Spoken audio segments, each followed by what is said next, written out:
작년 6월쯤으로 기억이 됩니다. 힐링 캠프라고 하는 그 방송 프로그램에 축구 선수인 그 정대세 선수가 출연한 적이 있습니다. 이날 방송에서 한 그 진행자가 그런 질문을 했습니다. 정 선수는 한국, 북한, 일본 이 사이에서 정체성의 혼란을 느낀 적이 없느냐. 이런 질문에 대해서 정대세 선수는 일본에 있을 땐 혼란스럽지 않았는데 북한의 대표 선수가 된 후에 정체성에 대해서 여러 가지 생각을 했다고 고백을 합니다. 그는 왜 난 일본에서 태어나서 한국 국적으로 북한 대표를 선택했을까?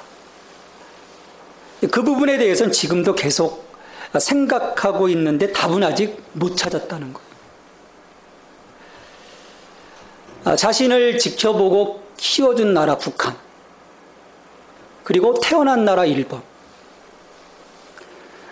또 국적이 있는 고향인 나라 한국, 이 세 나라 사이에 끼어있는 자신이 정말 누구인가를 찾아가는 이 정대세 선수의 마음이 어떨까 생각을 해봅니다. 정대세는 세 나라이지만 오늘 하나님의 부르심을 받은 이 그리스도인인 우리는 두 세계, 두 나라 가운데 끼어 있습니다. 우리의 본향인 하나님의 나라와 내가 속한 이 나라, 이 두 세계 가운데 우리가 끼어 있는 거예요. 우리가 이 땅의 백성으로 살아가다가 내가 정말 이 땅의 백성이 아님을 깨닫게 되는 사건이 거듭남의 자리입니다. 성령을 통해서 내가 예수 그리스도를 알게 되고 내가 있어야 할 자리가 이 자리가 아니구나. 깨닫게 되는 것이 거듭남, 본어게인, 중생의 자리예요. 하지만 거듭남 이후 하나님 나라 백성다운 삶, 이 그리스도인다운 삶을 살아가는 데 있어서는 순간순간 넘어야 할 고비들이 있습니다. 여러분, 쉽습니까? 이 길에서 나는 자로나 우러나 치우치지 않고 올곧게 지금 달려왔다. 여러분들 생각하십니까? 참 쉽지 않습니다. 그것은 내가 옛사람의 모습을 버리지 못하고 여전히 내 자신 안에 견고한 진유로 남겨두기에 생기는 일들입니다. 바울이 고백했던 것처럼 모든 것을 그리스도를 위하여 배설물처럼 버리면 되는데 버리지 못해서 두 세계가 날마다 충돌하는 거예요. 여러분은 하나님의 부르심을 받은 이후 아직도 이 두 나라 사이에서 자신의 정체성을 깨닫지 못하고 혹시 매일매일 어떤 그 정체성에 나의 그 아이덴티티에 대한 그 혼란을 겪고 있는지 여러분 자신을 돌아볼 수 있기를 바랍니다. 아니면 내가 혼란스러운 것이 아니라 확실하게 자신을 발견하고 그 믿음대로 살아가고 있는지. 난 그리스도인이다. 어제 6시 반에 상암 월드컵 경기장에서 글로벌 가수가 된 그 싸이의 콘서트가 있었어요. 해프닝이라고 하는 그 타이틀을 가지고 새로운 신곡인 그 젠틀맨, 내용을 들어보니까요, 알랑가 몰라 육체의 정욕, 안목의 정욕, 이생의 자랑이 골고루 녹아져 들어가 있는 그런 노래예요. 근데 저는 그 콘서트에서 이 싸이가 한 말이 기억이 딱 가슴에 탁 이 말씀을 준비하는 가운데 가슴에 꽂히는 거예요. 당신은 글로벌 가수가 됐는데 왜 굳이 미국이나 다른 외국에서 더 많은 그 외국인들을 불러놓고 콘서트를 하지 왜 굳이 서울이냐, 왜 한국이냐, 그런 질문들을 던졌다는 거예요. 그래서 자기는 대답했다고 얘기를 합니다. 한국 가수가 한국에서 콘서트 하는 게 뭐가 이상하냐. 자신이 글로벌 가수이지만 한국 가수라고 하는 정체성을 분명히 갖고 있는 거예요. 노래는 마음에 들지 않지만 그 친구의 그 고백이 마음에 드는 거예요. 왜냐하면 자기 아이덴티티가 분명한 것이죠. 바울은 오늘 빌립보 교회 성도들에게 편지를 보내면서 전체 우리가 살펴볼 때 1장 1절부터 시작될 때 그리스도 예수의 종 바울과 디모데는 그리스도 예수 안에서 빌립보에 사는 모든 성도와 또한 감독들과 집사들에게 편지하노니라고 이야기를 합니다. 그리고 오늘 4장 21절에서 편지 쓰기를 마치면서 그리스도 예수 안에 있는 성도에게 각각 문안하라고 말씀하고 있어요. 이 빌립보 교회 성도들이 세상에 속한 자리는 빌립보입니다. 빌립보예요. 그러게 저들은 빌립보의 시민입니다. 하지만 바울은 이 빌립보에 사는 그들의 그 빌립보의 그 시민 앞에 한 수식어, 중요한 수식어를 붙이고 있어요. 그리스도 예수 안에 사는, 그리스도 예수 안에서. 이것은 우리 그리스도인들을 세상 사람들과 구별시켜 주시는 분명한 영역입니다. 우리 다 같이 대한민국이 한 도시 서울, 이곳에 살고 있잖아요. 근데 이 서울 속에서도 수많은 사람들과 우리를 구별시켜주는 그 영역이 누구냐? 바로 그리스도 예수 안에. 우리는 대한민국 국민이지만 거듭난 예수 그리스도의 제자로서 하나님 나라의 백성입니다. 단지 대한민국에 살고 있다 뿐이에요. 이것을 분명하게 여기지 않기 때문에 많은 그리스도인들이 자신이 어떠한 존재인지 인식하지 못하고 세상 사람들과 똑같이 살아가고 있는 것입니다. 그러게 사도 바울은 이 빌립보 교회 성도들로 하여금 끊임없이 하나님 나라의 백성임을 드러내고자 이 그리스도의 통치권 아래 들어가기를 지금 권면하고 있는 거예요.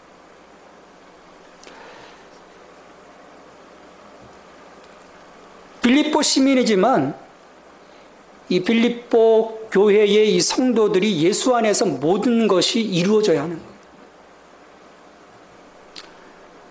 아까 기도 가운데도 한 소절로 나왔지만 우리가 그리스도를 떠나서는 아무것도 할 수 없습니다. 내가 너희들이 나를 떠나서는 아무것도 할 수 없다.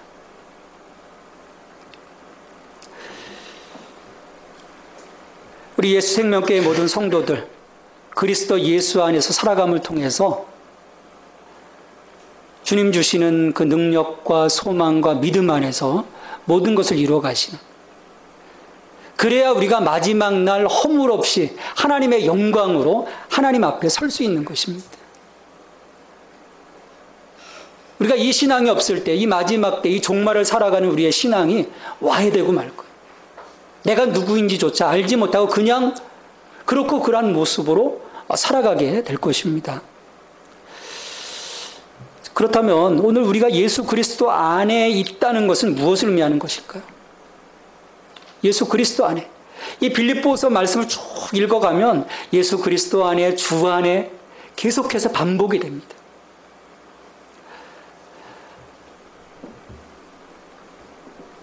빌립보서 1장을 보면 바울이 자신이 처한 어떤 그 작금의 상황, 어떤 그 투옥의 상황과 그로 인해서 여러 그 사건들, 그것들을 그냥 단순한 사건으로 보지 않습니다.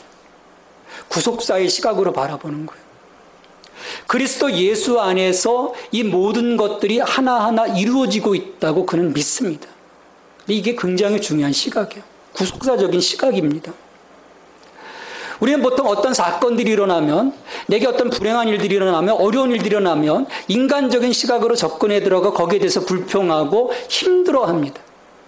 근데 바울은 그렇지 않았어요. 복음 안에서 복음이 확장되는 한 수단으로서 자신의 그 모든 상황들이 하나님에 의해서 사용되고 있음을 믿었던 것입니다. 그래서 1장 13절에서 바울은 그런 고백을 하죠. 나의 매임이 그리스도 안에서 모든 시대 안과 그 밖의 모든 사람에게 나타났다. 그러니까 단순한 죄인이 아닌 거예요. 복음을 위한 사역을 감당하고 있었고 그는 그 속에서도 최선을 다해 그런 마음을 갖고 있었기 때문에 사람들에게 복음을 증거했습니다. 쇠사슬에 묶여 있으면서도 시대가 옆에 딱 달라붙어서 밀착 감시를 하여도 아랑곳하지 않고 그들에게 로마의 그 황제의 그 측근들인 시대 그 병사들에게 복음을 증거할 수 있었던 거예요. 웬만한 정체성, 웬만한 영적인 자존감을 갖고 있지 못하면 어떻게 이런 일들을 할 수 있겠습니까? 벌벌 떨었을 텐데.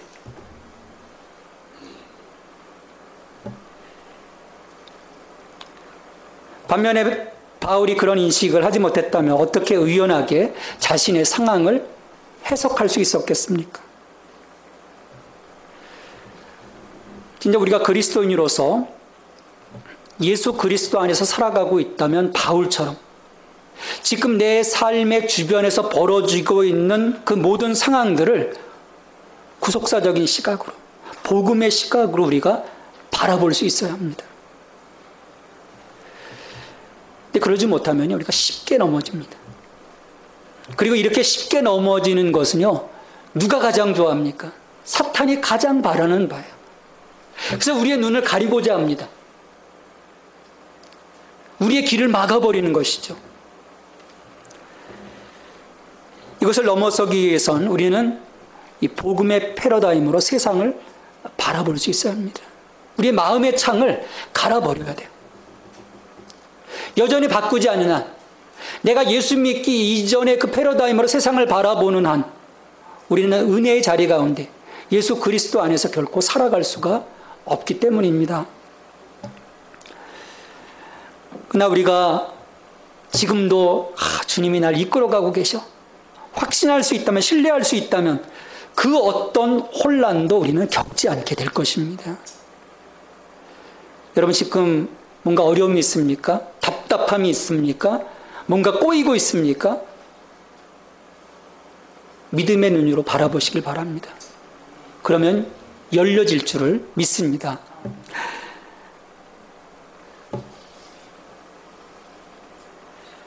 그런 그 어려움 속에서의 그런 그 분명한 신뢰, 하나님을 향한 확고한 믿음을 갖고 있었기 때문에 그는 복음을 전하면서 당한 그 고초, 그런 것들에 대해서 개의치 않을 수 있었던 거예요.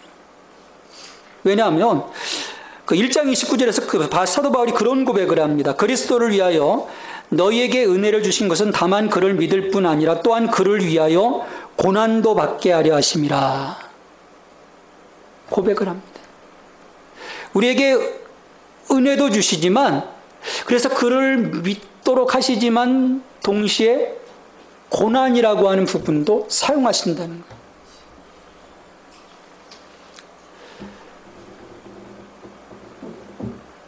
많은 그리스도인들이 놀라운 그 복음의 혜택을 누리는 것만 생각합니다. 왜냐하면 성경이 분명 약속하셨잖아요. 우리 에베소서 1장 말씀에 보면 하나님께서 하늘의 그 신령한 복으로 우리를 복주시기를 원하신다 말씀을 하십니다. 생명, 죽음으로부터 생명 가운데 우리를 건져주셨잖아요. 우리는 그것만 보는 거예요. 좋은 것들만 바라보는 것이죠. 내가 누릴 수 있는 것, 내가 감당해야 할 부분들은 좀 주님 이건 좀 버겁습니다라고 하는 경향이 오늘 현대 그리스도인들 가운데 자리 잡고 있어요. 그래서 뭔가 어렵다면 다 도망가 버립니다. 교회가 뭔가 건축한다면 1000명 되던 교인들이 그냥 반토막이 나는 게 현대 그리스도인들. 왜? 나 봉사하기 싫다는 거, 헌신하기 싫다는 거예요. 난 좋은 것만 누리겠다는 것이죠. 그러니 어느 날 고난이 밀려올 때 우리가 정체성의 혼란이 닿을 경우, 꽉 막히기 시작할 때 내 마음이 흐트러지기 시작하는 것입니다. 이게 뭐지? 그런 마음이 들기 때문이에요. 우리가 고난과 어려움과 삶의 힘든 과정에서 믿음을 지키고 그리스도 복음에 합당한 삶을 살기 위해서는, 그래서 낮아지신 예수 그리스도 안에 있어야 합니다. 이를 위해서 사도 바울은 빌립보 성도들에게 2장에서 뭐라고 말씀합니까? 그리스도 예수의 마음을 품으라. 그리스도 예수의 마음을 품으라는 거예요. 이것은 내가 아닌 그리스도로 살아가라는 말씀입니다. 내 마음이 아니라 그리스도의 마음으로 살아가는 거예요. 우리 마음 내키는 데 살아가는 거 좋아하잖아요. 누군가 간섭하는 거 사실 싫지 않습니까? 누가 옆에서 바른 소리에도 사실은 싫어하는 게 우리의 심리예요. 저도 그렇습니다. 내가 알아서 하면 몰라도 옆에서 누가 툭툭 한마디 던지면요, 한 번은 괜찮은데 두 번, 세 번 반복되면 짜증나기 시작합니다. 그게 사람의 심리예요. 그러기에 우리는 끊임없이 내 마음이 아닌 그리스도의 마음을 품고 그분의 통치권 아래서 우리가 살아가야 되는 것이죠. 우리가 변화받은 이후에 삶에서도 하나님 자녀로서의 그 정체성이 흔들리고 이 그리스도의 복음에 합당한 삶을 살지 못하는 것은 저들의 마음이 여전히 옛사람의 마음에 의해서 조종되고 있기 때문입니다. 은근히 조종되는. 하지만 우리가 그리스도 예수의 마음을 품고 그분의 거룩한 통치 아래 살아간다면, 내가 아닌 그리스도로 살아간다면 우리는 그리스도인으로서 흔들림 없는 삶을 살아가게 될 것입니다. 이렇게 그리스도 안에서 주님의 마음으로 살아가기 때문에 어떤 환경에서도 우리가 감사하고 기뻐할 수 있는 거예요. 그렇지 못하면 어떻게 우리가 기뻐할 수 있겠습니까? 내 삶에 대해서. 그래서 사도 바울은 3장 1절 말씀에서도 주 안에서 기뻐하라, 또 4장 4절 말씀에서도 주 안에서 항상 기뻐하라 말씀을 합니다. 세상 속에서 우리가 결코 기뻐할 수 없다는 거예요. 왜냐하면 세상의 시각으로 바라보면 좀 짜증나잖아요. 힘들잖아요. 버겁잖아요.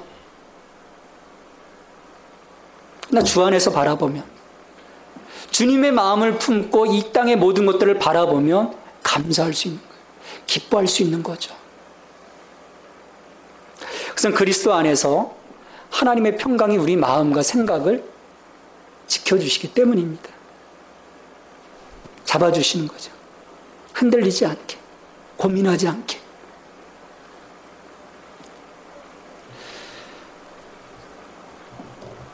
그러니까 우리가 그리스도 안에서 구별되는 삶을 살아갈 때 하나님께서 우리에게 주시는 선물이 바로 이 기쁨입니다. 그래서 초대교회의 그 수많은 박해 속에서도, 그 사자의 위협 앞에서도, 그 불 속에서도 찬송하고 기뻐할 수 있었던 것이 바로 이런 선물들을 그들이 그리스도 안에서 소유했기 때문이에요. 지금 내 사지같이 기어나가는데 어떻게 찬송할 수 있습니까? 미치지 않고서요. 근데 세상이 모르는 기쁨을 하나님이 주셨기 때문이에요. 이처럼 주 안에 서 있는 자들은 흔들림이 없습니다. 왜냐하면 또 하나님께서 우리에게 주신 마음이 자족하는 마음을 주셨기 때문이에요. 사도 바울은 고백을 합니다. 내게 능력 주시는 자 안에서 내가 모든 것을 할 수 있느니라. 내게 능력 주시는 자 안에서. 그의 어떤 그 부함 속에서도, 또 가난함 속에서도, 또 그가 어떤 영광을 받는 자리에서도, 영광을 받지 못하는 그런 자리에서도, 그 모든 자리에서도 그는 감사할 수 있는 거예요. 그가 예수 그리스도 안에 있었기 때문에. 우리도 바로 그리스도 안에 서 있는 성도입니다. 여러분, 그리스도 안에 서 계십니까? 그리스도와 더불어 살아가고 계십니까? 더 이상 흔들림이 없는 삶을 여러분들 살아가시기 바랍니다. 더 이상 혼란을 겪지 마세요. 내가 누구인가? 나는 그리스도인입니다.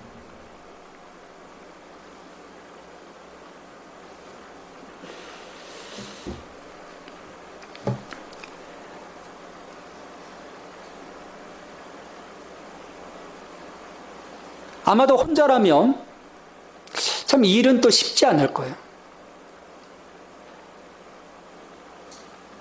이 삼겹줄이 강하듯이 이 믿음의 네트워크도 그래서 참 중요합니다. 다 둘러봤는데 나 혼자만 가고 있어요. 그러면요, 사람들 심리가 슬금슬금 뒤로 빠집니다. 근데 같이 가면, 때로 몰려가면 어때요? 든든해지는 거예요. 옆에 있는데, 나만 죽겠나, 얘도 죽을 수 있는데, 같이 가자. 그래서 사람이 이 떼거지가 되면 좀 무식해지는 면도 있습니다. 근데 그게 믿음 안에서 참 중요해요. 같이 간다는 거.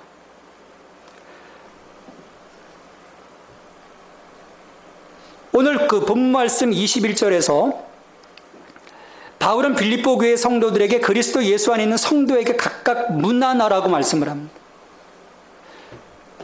1장, 2장, 3장, 4장의 그 말씀들을 이어오면서 그리스도 안에서 그리스도인다운 삶이 어떤 것인지 하나하나 구체적으로 이야기한 사도 바울이 성도에게 각각 문안할 것을 이야기를 하고 있어요.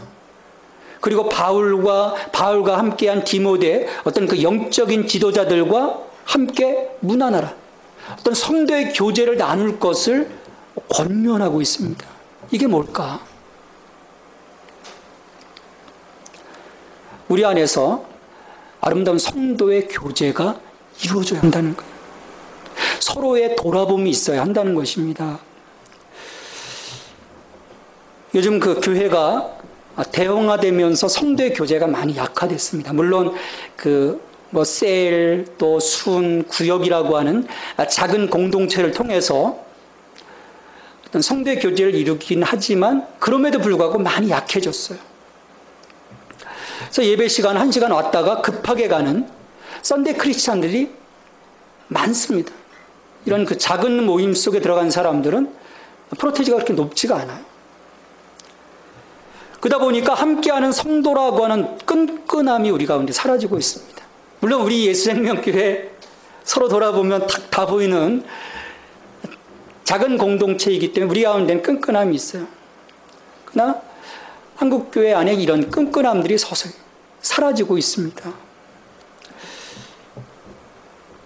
근데 본래 하나님이 우리에게 보여주신 이 교회의 모습은 위로는 하나님과 아름다운 교제,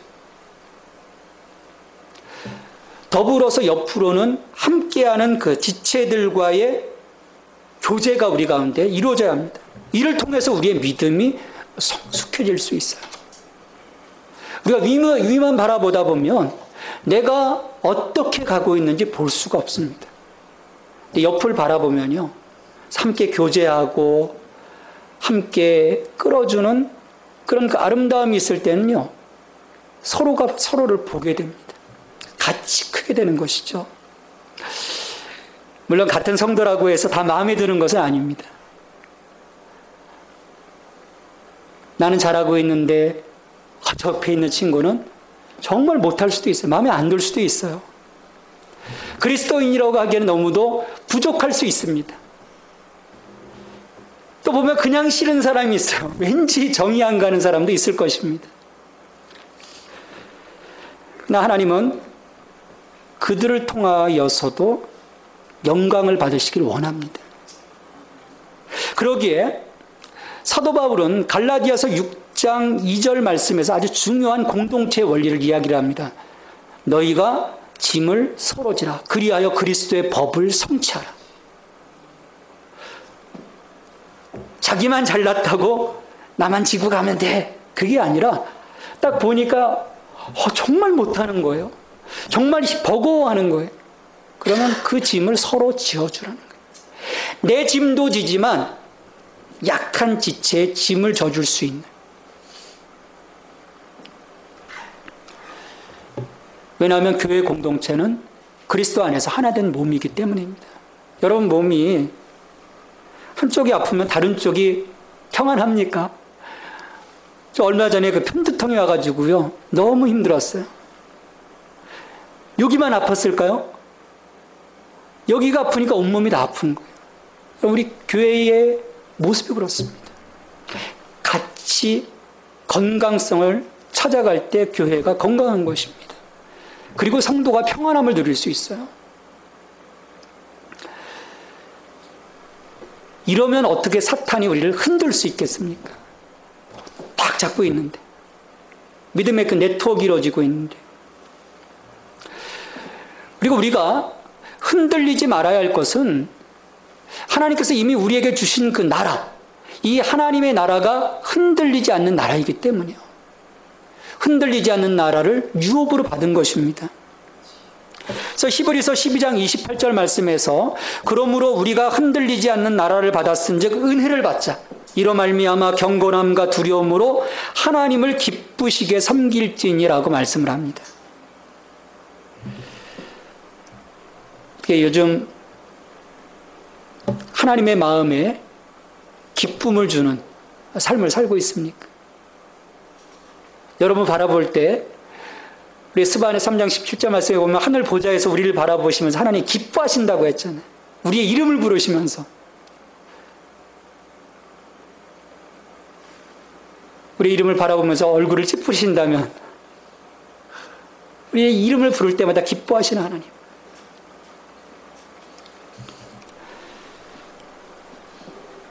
그러기 위해서는 우리가 순간순간 나의 정체성을 잃지 않고 세상 아닌 예수 그리스도 안에 서 있어 하는 것이죠. 더 이상 흔들리지 않고 늘 경건함과 두려움으로 하나님을 기쁘시게 섬길 수 있는 그런 힘을 우리가 부여받아야 합니다. 매일매일. 그러기 위해서는 그리스도 안에서 그분의 은혜가 우리 심령 가운데 넘쳐야 돼요. 예수 그리스도 안에 있다는 것, 그것도 중요하지만 그 안에서 그분이 매일매일 내게 주신 그 은혜가 우리의 심령 가운데 충만케 되어져야 합니다. 23절에서 모든 것을 마무리하면서 바울은 빌립보 교회 성도를 향하여서 축복하고 있습니다. 주 예수 그리스도의 은혜가 너희 심령에게 있을지어다. 그냥 그리스도의 은혜가 있을지어다라고 말하지 않았어요. 그리스도의 은혜가 너희 심령 가운데, 너희 영 속에. 이것은 사도 바울이 일상적으로 사용하는 상투적인 어구가 아니에요. 이 사도 바울의 서신을 보다 보면 이 말씀이 많이 나오기 때문에 이건 상투적인 그냥 인사말인가 보다. 여러분 그렇게 생각하지 마십시오. 빌립보서 말씀에서 가장 중요한 말씀이에요. 그리스도의 은혜가 너희 심령 가운데 있을지어다. 바울은 이 빌립보 교회 성도들이 예수 그리스도로 말미암아 얻게 된 구원을 최대한도로 누리며 살기를 원했습니다. 이를 위해서 그리스도의 은혜가 그들과 함께하면서 그들의 영혼을 다스리는 것, 그것보다 더 바람직하게 요구되는 것은 없는 거예요. 이것 없이는 우리는 그 어떤 자리에서도 그리스도인다운 삶을 살아갈 수가 없습니다. 우리가 신앙생활하면서 이 은혜보다 중요한 것이 어디 있겠습니까? 만약 그렇지 않다면 우리의 신앙생활은 뭔가 알맹이가 빠져버린 거야. 내가 왜 지금 무미건조할까? 내 지금 신앙생활에 왜 이렇게 열매가 없을까? 당연하죠. 은혜가 없는데.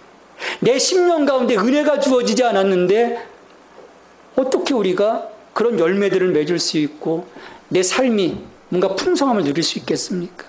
드라이해질 수밖에 없죠.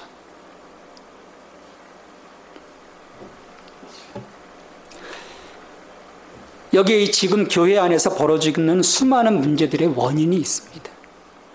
요즘 한국 교회 안에서 이루어지고 있는 수많은 일들, 여기에 다 원인이 있는 거예요. 그리스도의 은혜가 아닌 자신의 힘으로 뭔가 하려고 하니 일이 꼬이고 또 꼬이는 것이죠.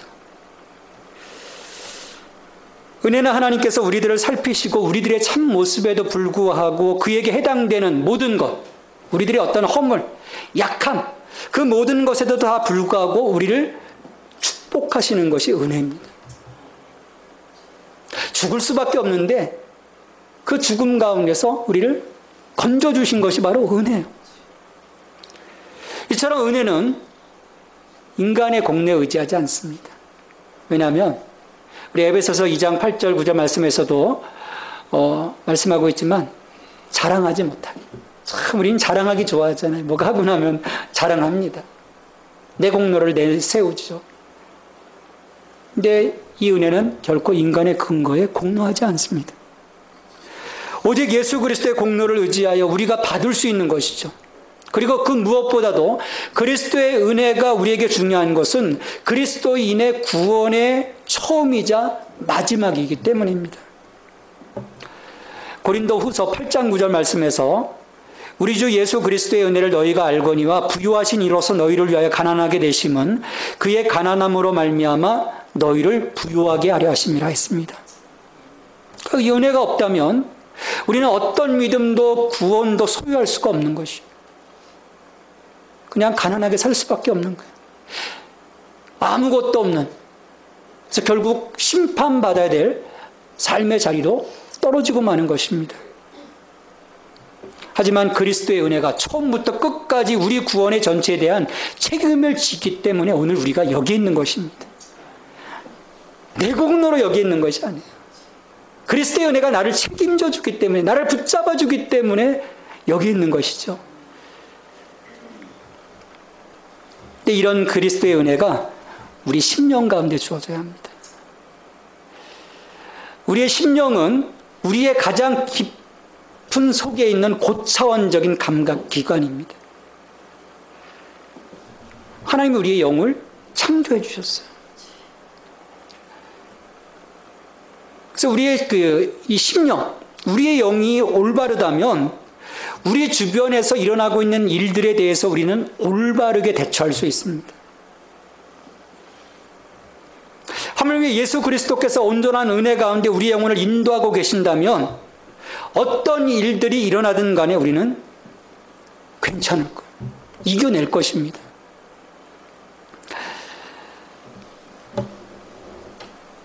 사도 바울이 빌립보 교회의 문제들을 바라보면서 많은 것들을 권면을 했습니다. 어떤 다툼의 문제, 기쁨의 문제, 어떤 섬김의 문제, 그리스도인의 관대함의 문제, 이것들을 다 뛰어넘어설 수 있게 될 것입니다. 분열이 아니라 성도들과 같은 마음을 추구하고 아름다운 성대 교제를 나눌 수가 있게 될 거예요. 근심 대신 주 안에서 기뻐할 수 있게 될 것입니다. 또 아무것도 염려하지 않고 기도할 수 있을 거예요. 또 세속적인 것이 아니라 참되고 거룩한 것들을 생각할 수 있고 어떤 환경에서도 우리가 자족할 수 있게 될 것입니다. 반면에 우리 영혼이 잘못된다면 어떻게 되겠습니까? 우리가 은혜 바깥에 있다면 우리의 불행과 고통과 갈등의 원인이 여기에 있습니다. 만약 우리의 영혼이 오염되지 않고 그리스도의 은혜로 씻음받고 순수하기만 하다면 거기에는 어떠한 악한 생각이나 상상, 시기, 질투, 부당한 느낌이나 불평이 전혀 자리 잡을 수 없게 될 것입니다. 우리가 은혜의 힘은 이것이 다가 아니에요. 우리가 그리스도의 은혜를 소유함으로써 믿음과 소망과 사랑과 구원의 지식과 그에 대한 이해를 소유하게 되면서 그리스도의 죽음, 그리스도의 부활, 그리스도의 승천, 그리고 그분을 통해서 누릴 수 있는 그 모든 것들을 내가 온전한 믿음으로 바라보게 되고 그것을 나의 소유로 삼게 될 것입니다. 우리가 알지 못하는 한 그것을 나의 소유로 삼을 수가 없어요. 이로 인해서 축복된 성령의 다양한 열매를 맺도록 은혜는 우리를 움직여 주실 것입니다. 더욱더 우리가 강화되고 유지되어지는 것이죠. 그러니까 우리가 거듭난 이후 성화의 자리에서 이 은혜는 우리에게 굉장한 파워를 제공해 줍니다. 우리로 하여금 그리스도인다운 삶을 강화시켜주고 유지시켜주는 힘. 그것이 바로 그리스도의 은혜입니다. 이런 연유로 바울은 주 예수 그리스도의 은혜가 너희 심령 가운데 있을지어다 선포하고 있는 것이죠. 여러분, 주 예수 그리스도의 은혜가 여러분의 심령 가운데 있습니까? 그게 느껴지십니까? 정말 느껴지십니까? 오늘 우리는 이 세상에서 불확실한 삶을 살고 있습니다. 여러분, 내일이 보이십니까? 우리 내일을 볼 수 없습니다. 당장 우리 앞에 어떤 일이 펼쳐질지 한 치 앞도 1분 뒤도 사실은 내다볼 수가 없어요. 뭐 어느 영화에서 보면은 그 몇 분 뒤에 펼쳐지는 상황들을 보면서 이렇게 펼쳐나가는 그런 그 영화가 있었어요. 그건 그냥 공상일 뿐입니다. 1분 뒤에 어떤 일이 펼쳐질지 우리는 알 수 없습니다.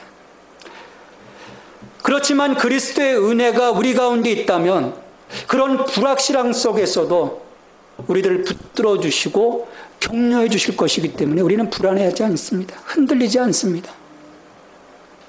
어렵고 힘든 상황 속에서도 근심 어린 눈빛으로 바라보지 않고 기쁨과 감사의 눈빛으로 바라볼 수 있는 것. 그렇게 하도록 그리스도의 은혜가 우리 심령 가운데서 우리에게 힘을 주시고 우리를 북돋아 주시고 우리를 세워주실 것이기 때문입니다. 이와 같이 예수 그리스도 안에서 우리의 삶이 하나님께 기쁨으로 바쳐진다면 우리는 모든 것에서 차이가 나는 명품 크리스찬으로서 이 땅 가운데 세워지게 될 것입니다. 그리고 마침내 하나님 앞에서 흠없고 온전한 그 영광스러운 모습으로 하나님 앞에 서서 하나님을 찬양하고 섬기게 될 것이죠. 여기에 그 어떤 정체성의 혼란스러움이 있겠습니까? 우리가 그리스도 밖에 있고 그리스도의 은혜가 없기에 흔들리는 것 아니겠습니까? 우리가 늘 그리스도 안에 서 있고 그분의 은혜로 강화되고 유지된다면 어찌 흔들리는 나약한 삶을 살 수 있겠습니까? 결코 흔들림이 없는 거예요.